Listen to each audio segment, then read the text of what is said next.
বিয়ের আগের লাইফ আর পরের লাইফের মধ্যে অনেক মিল আছে, দু একটা পার্থক্য আছে, কিন্তু ওই দু একটা পার্থক্যই যেন পুরা জীবনটাকে একদম উল্টাপাল্টা করে দিচ্ছে। যেমন বিয়ের আগে আগের দিনই ভেবে রাখতাম পরের দিন আমি স্কুলে কিভাবে চুল বেঁধে যাব, কিভাবে আমি বন্ধুদের সাথে সময় কাটাবো, কোন জায়গায় যাব, কি খাবো, মানে এগুলা ভাবতাম। আর এখন বিয়ের পরে আমি আগের দিন রাতে চিন্তা করে রাখি পরের দিন সকালে আমার কি কি কাজ আছে, কি কি রান্না করব, আমার ছেলে কি খাবে, হাজব্যান্ড কি খাবে, হাজব্যান্ড কোন ড্রেসটা পরে যাবে সেটা কি আয়রন করা আছে কি না।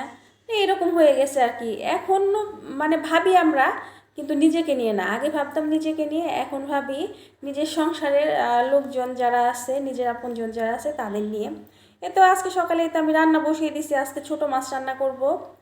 তো ছোট মাছের রান্নাটা একটু আপনাদের সঙ্গে শেয়ার করছি। প্রথমে আমি মশলাটা কষিয়ে এর মধ্যে আলু, শিম, বেগুন দিয়ে দিচ্ছি। যদিও নর্মালি ছোট মাছটা মানুষ কষিয়ে খুব কম রান্না করে, তবে এই আমাদের এলাকায় এই মাছটাকে বাতাসি মাছ বলে। আপনারা কে কি বলেন জানি না। তো যাই হোক, এই সবজিটা কষিয়ে মাছগুলো আমি উপর থেকে দিব। মাছগুলো একদম পাতলা, তো মাখাতে গেলে দেখা যেত যে মাছগুলো ভেঙে গেছে। সবজিটা কষিয়ে একটু ঝোল দিয়ে দিচ্ছি। ঝোল দিয়ে উপর থেকে আমি মাছগুলো দিয়ে দিব। চুলাটা কমে গেছিলো, চুলাটা একটু বাড়িয়ে দিলাম। এই তো এটাকে আমরা বাতাসি মাছ বলি আর কি। আপনারা কে কি বলেন আমি জানি না, এটা আরেকটা নাম আছে, আমি ওই নামটা এই মুহূর্তে ভুলে গেছি আর কি। তো মাছগুলো উপর থেকে দিয়ে দিলাম। মাছগুলো দিয়ে আমি এর উপর থেকে কয়েকটা কাঁচামরিচ দিব। কাঁচামরিচ দিলে ফ্লেভারটা ভালো হয়। আগে থেকে কাঁচামরিচ দিলে দেখা যায় যে মরিচগুলো একদম গলে যায় আর বেশি ঝাল হয়ে যায় তরকারিটা। এই জন্য এখন আমি মরিচ দিয়ে দিলাম আর উপর থেকে কিছুটা ধনিয়া পাতা দিলাম। দিয়ে এখন আমি ঢেকে দিব।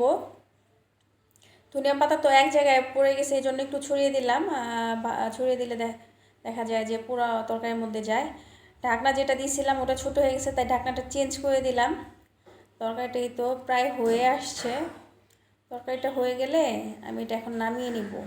আর সাথে করব আজকে হচ্ছে গিয়ে লাউ শাক, আমার নিজের গাছের লাউ শাক। এই তো ধুয়ে কেটে পরিষ্কার করে নিচ্ছি।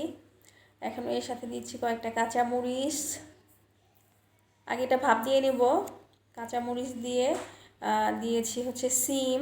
আমি আবার লাউ শাকের মধ্যে একটু সিম দেই। দিলাম লবণ, স্বাদ মতো লবণ দিলাম।